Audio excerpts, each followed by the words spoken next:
نداء الحق صوت قد شجاني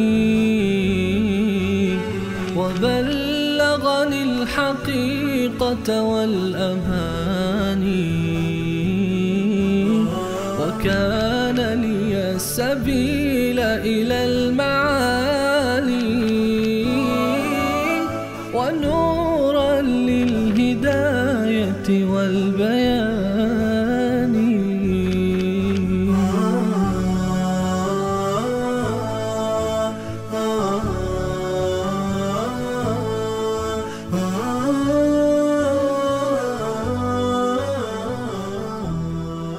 بسم الله الرحمن الرحیم. اللهم صل علی محمد و علی آل محمد كما صليت على ابراهیم و علی آل ابراهیم انك حمید مجید و بارک علی محمد و علی آل محمد كما بارکت علی ابراهیم و علی آل ابراهیم انك حمید مجید. عرض سلام دارم و ادب و احترام خدمت همه شما خوبان و سروران. امیدوارم هر کجا که هستید توفیقات روز افزون الله متعال قرین راهتان باد و هر روز و هر لحظه زندگیتان در عبادت الله متعال زیباتر از روزها و لحظات گذشته آن سپری گردد. الله را بی‌نهایت سپاسگزاریم از اینکه بار دیگر بر من و شما منت نهاد تا در برنامه دیگر همراه شما خوبان و سروران باشیم و ترجمه آیاتی دیگر از کلام الله مجید در سوره مبارکه العلق یا سوره مبارکه اقرا. این سوره مبارکه اولین سوره است که بر رسول الله علیه السلام نازل شده است و 5 آیه اول این سوره اولین آیاتی هستند از کلام الله مجید که در غار حرا بر رسول الله صلی الله علیه و سلم در شب قدر در ماه مبارک رمضان نازل شده است. این سوره و سوره مبارکه قدر که بعد از آن آمده و اشاره به زمان نزول قرآن کریم دارد پشت سر هم قرار گرفتند و هر دو سوره از سوره هایی هستند که در مکه مکرمه نازل شدند. الله متعال در سوره مبارکه العلق می‌فرماید اعوذ بالله من الشیطان الرجیم بسم الله الرحمن الرحیم اقرأ بسم ربک الذی خلق. بخوان. این دستور اولین کلمه است که از قرآن کریم نازل شده است. اولین کلمه‌ای که الله متعال از قرآن کریم نازل کرده است دستور اقرأ است. بخوان. اون امت اقرأ است. امت ما امت اقرأ است، امت علم است، امت دانش است. و این عجیب نیست از اسلام و از قرآن کریم که اولین لفظ و کلمه‌ای که از قرآن کریم نازل شده دستور به خواندن است. امت ما امت علم و دانش است. اسلام دین علم و دانش است و ما را امر میکنه به یاد گرفتن و تاریخ ما نشان داده است که هر وقت مسلمان ها پایبند بودن به این دین و به علمشون و به کتابشان و به اعتقاد و دینشان در هر دو زمینه دین و دنیا به پیشرفتی دست یافتن غیر قابل وصف. اقرأ. بخوان. رسول الله علیه السلام در 40مین سال عمر مبارکشان میرفتن در غار حرا، در غاری در بلندای کوه نور در فاصله چند کیلومتری از کعبه مشرفه در مکه مکرمه و اونجا خلوت میکردن و احیانا 1 ماه 1 هفته کمتر بیشتر میماندن. در 3 سال آخر حیاتشان این اتفاق میافتاد و بعضی وقتا می آمدن فقط برای گرفتن مقداری غذا و خوراکی و میرفتن دوباره، تا اینکه در رمضان 40مین سال از عمر مبارکشان شبی در داخل غار حرا بودن و در صبحگاه روز دوشنبه و جبرئیل علیه السلام به شکل انسانی از پشت آمد و داخل شد بر ایشان و ایشان را از پشت گرفت و فشار داد و فرمود اقرأ. بخوان. رسول الله علیه السلام فرمودن ما انا بقارئ، من خواندن بلد نیستم، من خواندن و نوشتن بلد نیستم. از معجزات رسول الله علیه السلام این بود که ایشان تا لحظه وفات هم خواندن و نوشتن بلد نبودن. نمیتوانستن بنویسن و نمیتوانستن از رو بخونن. نسخه رو، نوشته رو، مصحف قرآن کریم رو، اون چه که می نوشتن صحابه روی پوستی یا اشیای دیگر، تا کسی متهم نکنه رسول الله علیه السلام رو که ایشون کتاب رو، قرآن رو از پیش خود نوشته است.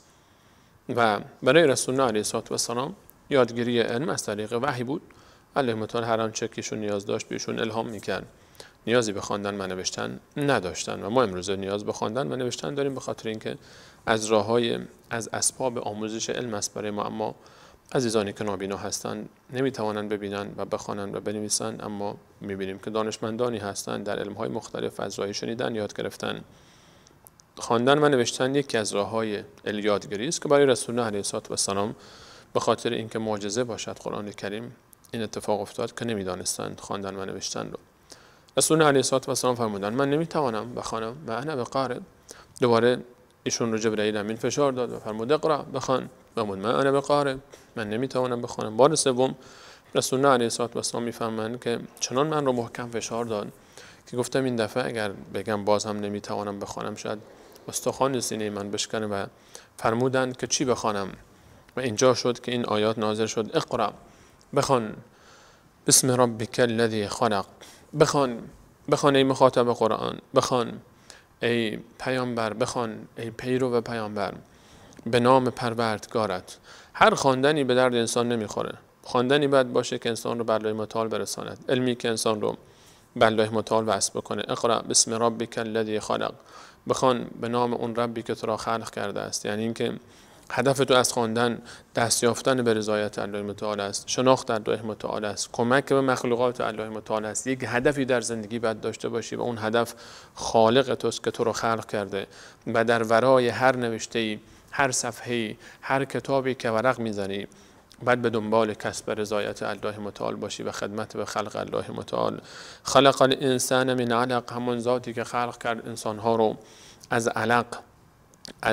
اینجا خود این آیات اشاره به یادگیری علم خلقت الله متعال دارد، همون علمی که پزشکی ازش یاد میشه یا زیست شناسی ازش یاد میشه که مرتبط است به بحث خلقت انسان‌ها و موجودات دیگر. خلق الانسان من علق، خلق کرده انسان رو از لخته گوشت. انسان وقتی که در رحم قرار میگیره، نطفه در رحم مادر، نطفه تبدیل میشه به یک تیکه گوشت، اول لخته خون و بعد تیکه گوشتی و بعد الله متعال به اون لخته خون اشاره می‌فرماید علق. این سوره هم به همین نام هست، چون حقیقت انسان همون ابتدا اون مرحله رو همه انسان طی کرده تا مغرور نشه. انسان فراموش نکنه که کیست. انسانی که علم یاد میگیره فکر نکنه که خدای عالم است و گمان نکنه که این دنیا خالقی ندارد و خودش رو فراموش بکنه. تویی که میگی خود دنیا خالقی ندارد، تو یک لخته خون بودی، حالا اومدی میگی دنیا خالقی ندارد. تو خودت از کجا وجود آمدی؟ چطوری خلق شدی؟ یک فکر بکن این چیزهایی که تو یاد میگیری بعد تو رو برسونه به این حقیقت. علمی که یاد میگیری بعد تو رو به خداوند برساند. اقرأ و ربک الاکرم، بخوان ای پیامبر ما، گرچه تو خواندن بلد نیستی اما پروردگار تو گرامی است و بسیار کریم است. بخوان، تلاش بکن، شروع بکن به یادگیری ای مخاطب قرآن، ای کسی که پیرو رسول الله علیه السلام هستی. هیچ وقت از یاد گرفتن ناامید نشو. بخوان با توکل بر اللهی که کریم است، بخوان با تأسی از کرم الله متعال و از او به خاک تو رو کمک بکنه. به تو یاد خواهد داد، توانایی خواهد داد، قدرت خواهد داد، صبر خواهد داد و برای تو آسان خواهد کرد یادگیری علم رو. الذی علم بالقلم، آن ذاتی که با قلم یاد داد به مخلوقات خودش علم رو. قلم وسیله نگهداری علم است. الله متعال ما سوره‌ای به نام قلم هم داریم و قلم گرامی است، چون آنچه که می نویسد و وظیفه سنگینی داره قلم به هر آنچه که قلم می نویسد بازخواست خواهد شد. هر آنچه نوشته میشه ثبت و ضبط میشه. انسان باید وقتی قلم به دست میگیره مواظب باشه که این شیء کوچک تأثیر عظیمی دارد. چه جنگ ها که راه نمیفته به خاطر یک نوشته، چه مشکلاتی که ایجاد نمیشه و یا نقطه مقابلش چه خوبی ها و چه خیرها و چه صلح ها که با یک پیمان، با یک امضای یک قلم اتفاق نمیفته. مواظب باش وقتی قلم به دست میگیری چی مینویسی. چیزی بنویس که خدای تو رو راضی بکنه، خالق تو رو راضی بکنه. علم یاد بگیر که در راه خالق خود از اون استفاده بکنی. علم الانسان ما لم یعلم، الله تعالی به انسان چیزهایی آموخت که نمیدانست. ما انسان ها روز به روز چیزهایی یاد میگیریم که قبلا نمیدانستیم و اینها همه فضل الله تعالی و کرم او بر ماست.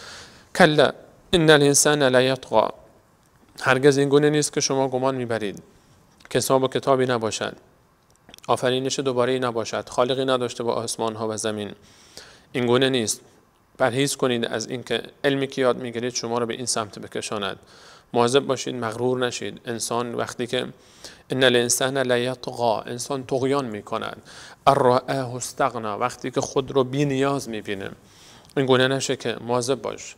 وقتی که علم یاد گرفتی مغرور نشی. وقتی که دانشمند فیزیک شدی و یا شیمی شدی و یا نجوم شدی و یا ریاضیات شدی و یا هر علم دیگری و پزشک شدی و آن چیزی که تو یاد گرفتی اینها رو تو خلق نکردی. این فرمول ها رو تو به وجود نیاوردی. این قوانین و معادلات رو تو به وجود نیاوردی، بلکه تازه فهمیدی که الله متعال در بعضی از مخلوقاتش چه قوانینی گذاشته است. این مخلوقاتی رو که الله متعال در همه اینها قوانین عظیمی دارند و تو نمیدانی، تو بعضی از این مخلوقات رو تازه بررسی کردی و بعضی از این قوانین و معادلات رو به دست آوردی و اینها در برابر آنچه که الله متعال میداند هیچ حساب نمیشه.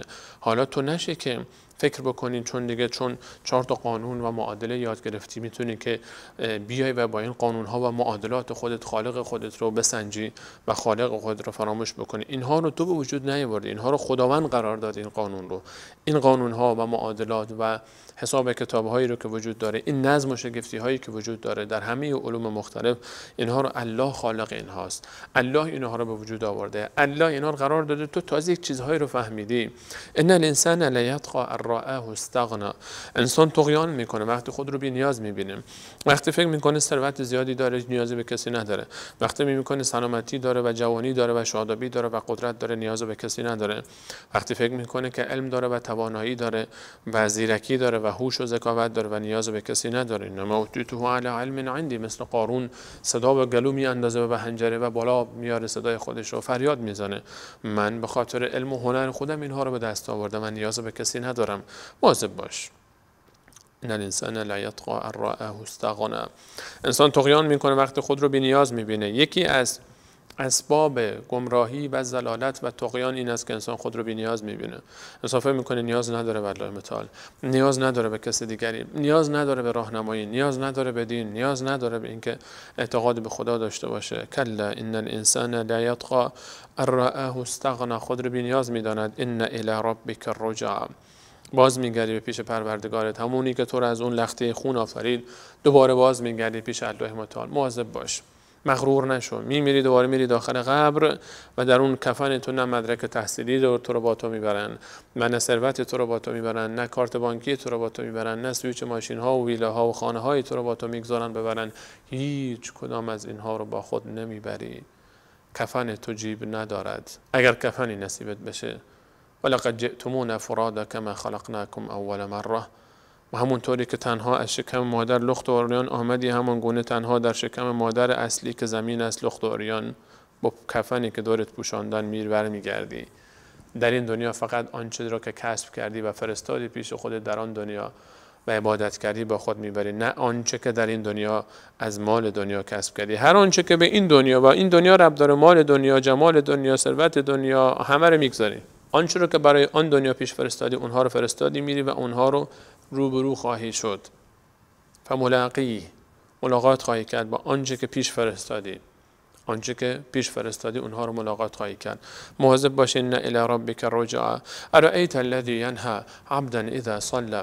آیا ندیدی اونهایی رو که نهی میکنن، انسانهایی رو که وقتی نماز میخوانن. یکی داره نماز میخوانه، این انسانی که مغرور شده به خیال خودش علم یاد گرفته، جناب دکتر، جناب مهندس، جناب پروفسور، جناب خربان، جناب فلانی و علان و بلان، حالا دیگه این مدرک های فاخر و این استاد دانشگاه چنان مغرور شده که خداوند رو فراموش کرده و فکر میکنه نماز خواندن کار بیهوده است. فکر میکنه که کسی عبادت میکنه، خواهری که حجاب میکنه، کسی که التزام به دین داره، این گمراه است، این در راه بیرون رفته، این یک شخصیت عقب مانده است. این رفتار دینی او در این مجال آکادمی نمی گنجه.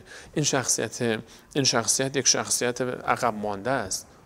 ارأیت الذی ینهی عبدا اذا صلى. آیا ندیدی اون کسی رو که نهی میکنه مردم رو وقتی که نماز میخوانن، نماز خواندن رو هم منع میکنه و تمسخر میکنه. اون کسی رو که با الله خودش ارتباط برقرار میکنه، اون کسی که شناخت علم او رو بیشتر با الله متعال آشنا کرده، هرچی علم بیشتر یاد میگیره تواضعش بیشتر میشه و میره پیش الله متعال سر به سجده میگذاره. این انسان نادان و ناآگاه میاد و اون رو منع میکنه. ارأیت ان کان علی الهدى او امر بالتقوى. بگو به من اگر اون کسی که نماز میخوانه بر مسیر حقیقت و حق باشه و امر بکنه به تقوا، امر بکنه به خیر و نیکی، امر بکنه به معروف و نهی بکنه از منکر، باز هم شما جلوی او رو میگیرید؟ چرا این کارو میکنید؟ ارایت ان کذب و تولی، و من بگویید اون کسی که تکذیب میکنه و روی گردان میشود، الم یعلم بان الله یرا، آیا نمیداند که الله متعال آن را میبیند؟ آیا نمیداند که الله متعال همه آنچه که انجام میدهید رو ثبت و ضبط میکنه؟ الم یعلم بان الله یرا، این قانون است، این یک قانون زندگی است. الم یعلم بان الله یرا، آیا بنده ها و انسان ها نمیدانند که الله متعال آنها را میبیند؟ الله متعال همیشه ما رو میبینه. ما وقتی که یک جای دوربین گذاشته میشه، انسان وقتی وارد فضایی میشه که دوربین داره، حواسش رو جمع میکنه، چون دوربین داره، این دوربین ضبط و ثبت میکنه و فیلم انسان پخش میشه جای دیگری. انسان وقتی جلوی دوربین قرار میگیره، حواسش جا هست، به حرکاتش، به رفتارش، به نشست و برخاستش، به صحبت‌هاش، همه چیزش رو بعد حساب کتاب داشته باشه، چون دوربینه، چون مردم میبینن، چون دیگران میبینن. الم یعلم بان الله یرا، آیا انسان نمیداند که الله متعال او را میبیند؟ این قانونی است که هیچ قدرتی، این تأثیری داره این قانون بر انسان مسلمان که هیچ قدرتی، هیچ ثروتی، هیچ لشکری، هیچ حکومتی، هیچ تکنولوژی نمیتونه که همچین تأثیری رو ایجاد بکنه در وجود انسان ها به مانند این آیه و ایمان به این آیه. انسان مسلمان خود به خودش رو مراقبت میکنه، نیاز به دوربین نداره، نیاز به این نداره که دوربین های امنیتی مختلف گذاشته بشه. و میبینیم بعضی جاها وقتی در فروشگاهی برق قطع میشه، میبینیم که در عرض کمتر از چند ثانیه فروشگاه تار و مار میشه و غارت میشه. چرا؟ چون دیگه دوربینی نیست کسی فیلم بگیره و هر کسی هر چی دلش میخواد میدزده و میره. و جاهایی که دوربین نیست چه کارها که نمیکنن کسانی که باور ندارن به این آیه. اما انسان مؤمن و مسلمان الم یعلم بان الله یرا، آیا نمیداند الله متعال همه چیز را میبیند؟ انسان مسلمان همه چیز رو در مبنای این آیه میبینه. این آیه به ما درجه احسان یاد میده. احسان این است ان تعبد الله کانک تراه، گویی الله متعال رو میبینی، این گونه او رو عبادت کن. فإن لم تکن تراه، اگر تو اون رو نمیبینی فإنه یراک، او که تو را میبیند. الم یعلم بان الله یرا، آیا انسان نمیبینه که الله متعال همیشه تو را میبیند؟ همیشه حواست باش، نگو کسی نیست که ما رو ببینه. اگه کارمند هستی در جای کار میکنی، نگو که مدیر نیست، الله که تو رو داره میبینه. اگر جایی به تو امانتی سپرده شد درش خیانت نکن، نگو صاحب امانت نمیبینه، الله که میبینه. اگر جایی فرصت گناه و معصیت فراهم شد و کسی نیست تو رو ببینه، الله که داره میبینه. اگه قوم و فامیل تو، پدر و مادر تو رو نمیبینن، الله که داره تو رو میبینه. اگر شوهر تو نمیبینه، اگر همسر تو نمیبینه، اگر فرزند تو نمیبینه، اگر خواهر و برادر تو نمیبینن، اگر عزیزان تو نمیبینن، استاد تو نمیبینه، مسئول تو نمیبینه، الم یعلم بان الله یرا، آیا الله متعال هم نمیبیند؟ این کافی است که الله متعال میبینه. همینقدر کافی است که الله متعال حاضر و ناظر بر اعمال من و تو است و این درجه به تو کمک میکنه تا پیش الله تعالی برا بریم. هر چقدر این تصور در زندگی ما قوی تر بشه، هر چقدر که ما تصور بکنیم که الله تعالی ما رو داره میبینه، زندگی ما قشنگتر میشه، زیباتر میشه، تحمل مشکلات آسانتر میشه، سختی ها آسانتر میشه.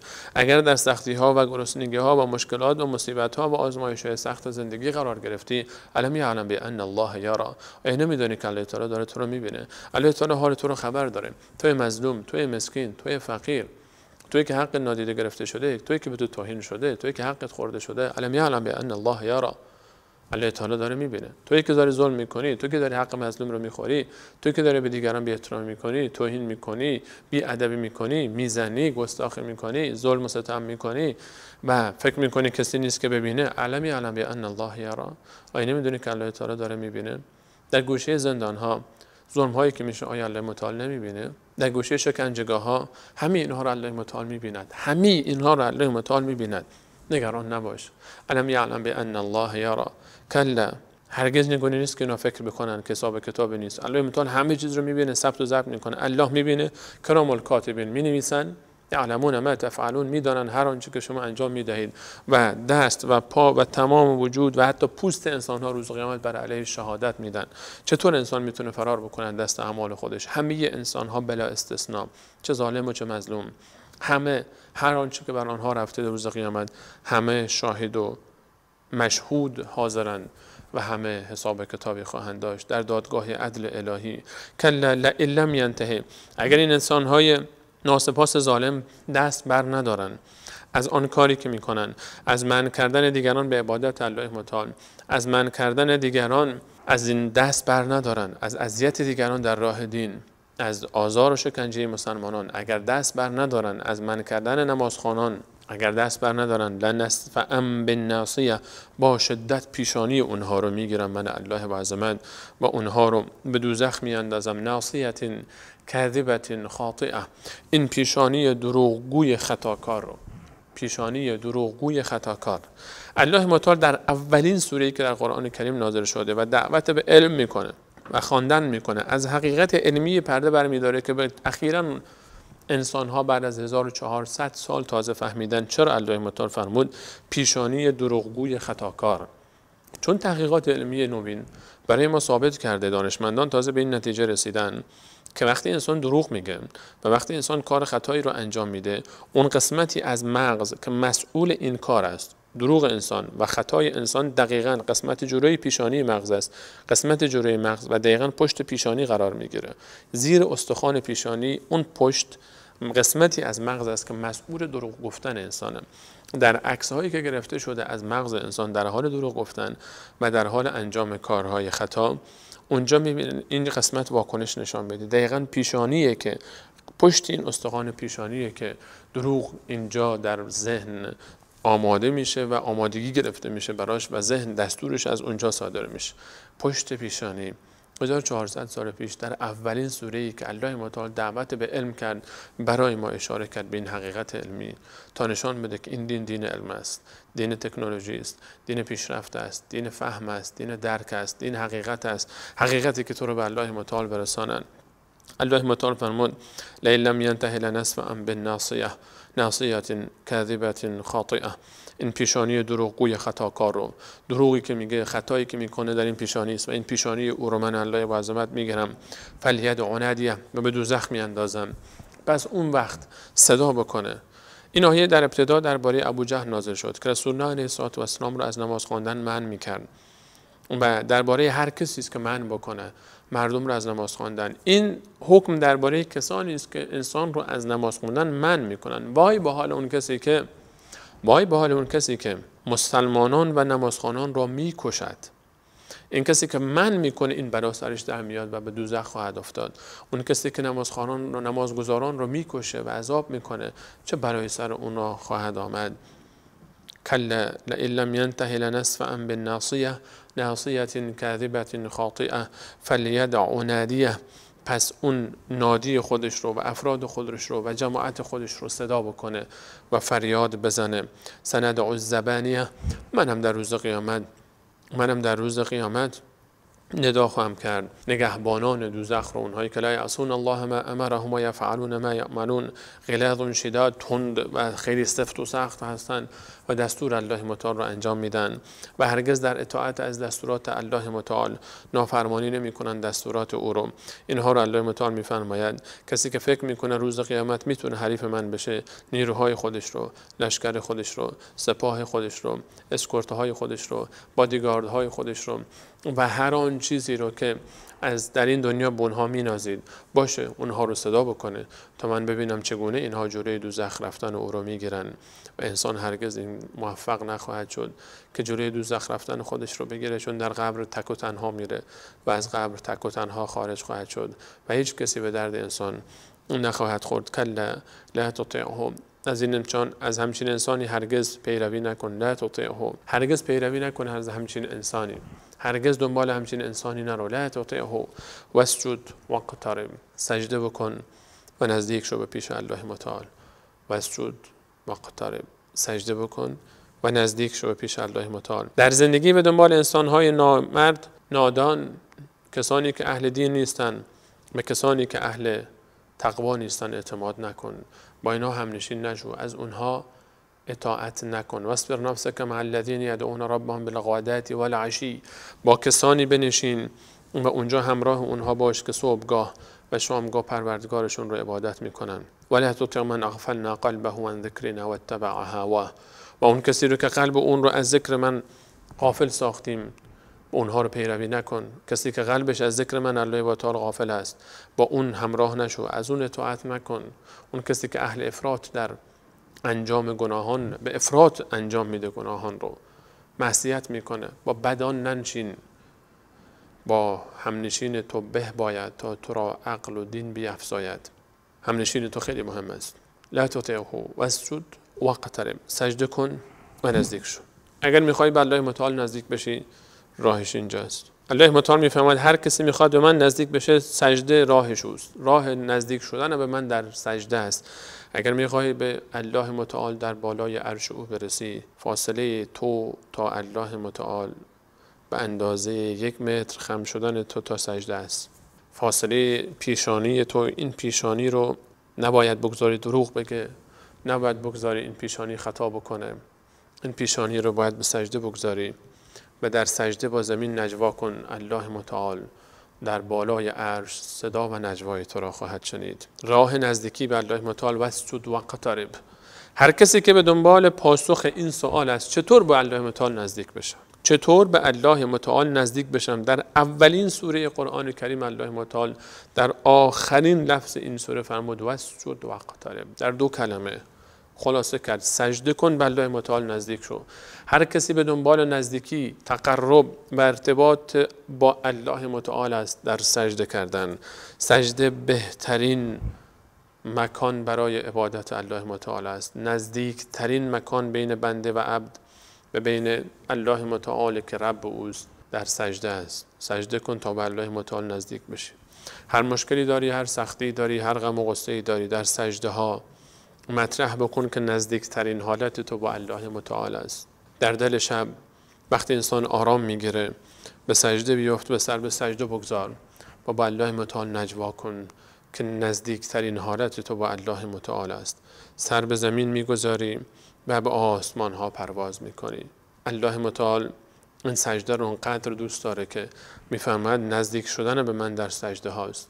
نزدیکترین حالت بنده با الله متعال وقتی است که در سجده است. سجده ها تو طولانی کن، این نزدیکی رو بیشترش کن، پررنگش کن. اگر میخوای که رابطه تو با الله متعال زیباتر بشه، سجده های خود رو بیشتر کن، بیشتر نماز بخوان، سجده ها رو طولانی بکن، در سجده ها دعا بکن، در سجده های خودت اشک بریز. به والله وقتی انسان در اوج سختی ها و مشکلات و غم ها و غصه ها سر به سجده میگذارد و پیشانی به خاک میمالد و اشک میریزد، وقتی این سر رو بلند بکنی آرام است.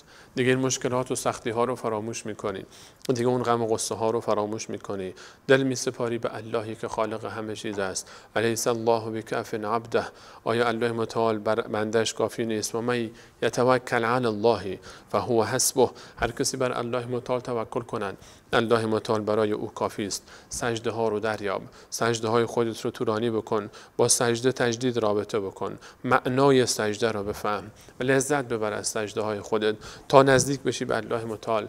واسجد واقترب، سجده بکن و نزدیک شو. تفاوت کسانی که از الله متعال دورن و کسانی که به الله متعال نزدیکن در سجده های اونهاست. واسجد واقترب، سجده بکن و نزدیک شو به الله متعال. هر چقدر از سجده کردن پیش الله متعال انسان فاصله گرفت، به همین اندازه از خود الله متعال فاصله میگیره و هر چقدر به سجده کردن نزدیک شد، سجده هاش بیشتر شد، طولانی تر شد، همینقدر به الله متعال نزدیکتر میشه، مقربتر میشه و بهتر و بهتر میشه رابطش با الله متعال. سجده های خودت رو محکم بگیر.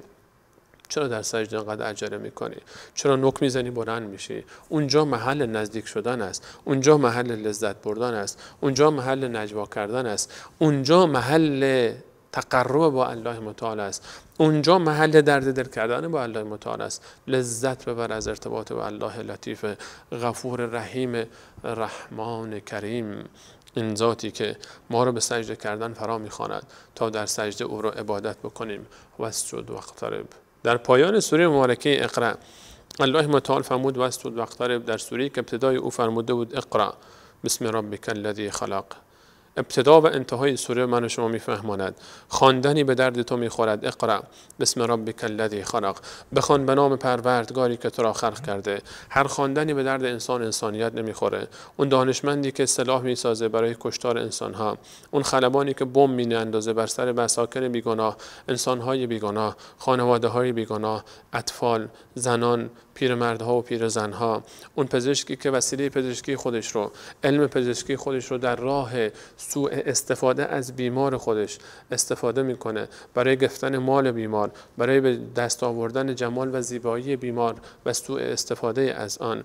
و یا اون کسی که در راه دین حتی به نام دین بر گرده مردم سوار شده و جان و مال و آبرو و ناموس مردم رو به غارت میبره به نام دین. هر کسی در هر لباسی علم یاد میگیره ولی خدمت نمیکنه به خلق الله متعال، ولی سوء استفاده میکنه، هدفش رسیدن به مال دنیاست، به جمال دنیاست. سوء استفاده از اون کسی است که در برابر او قرار میگیره. معلم در برابر شاگردش، دکتر در برابر بیمارش، مهندس در برابر مشتریش، ملا و آخوند در برابر کسی که پای منبر او مینشینه. همه و همه. اگر این علم انسان رو به وسوسه و اقترب نرسانه وبال انسان است.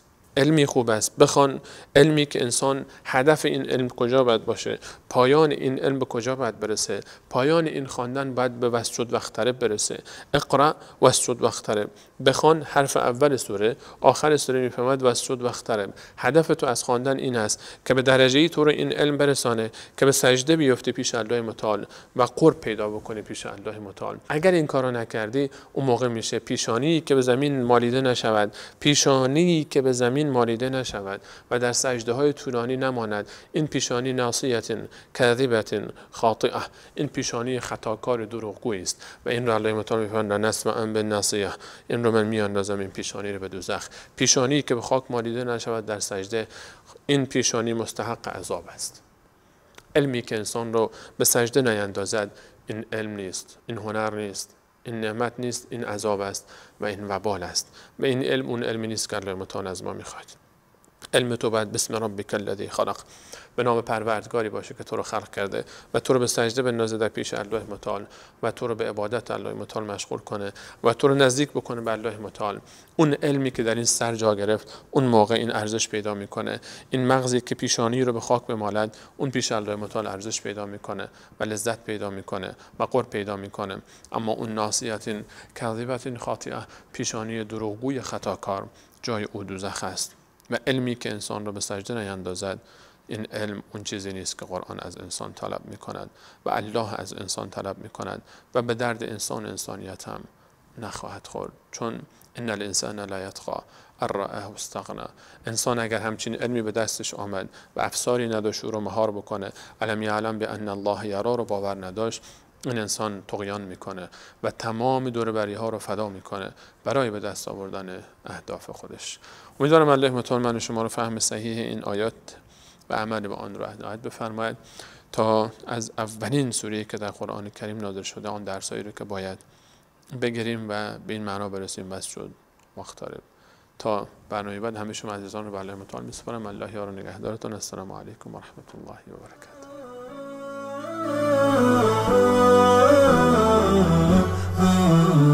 نداء الحق صوت قد شجاني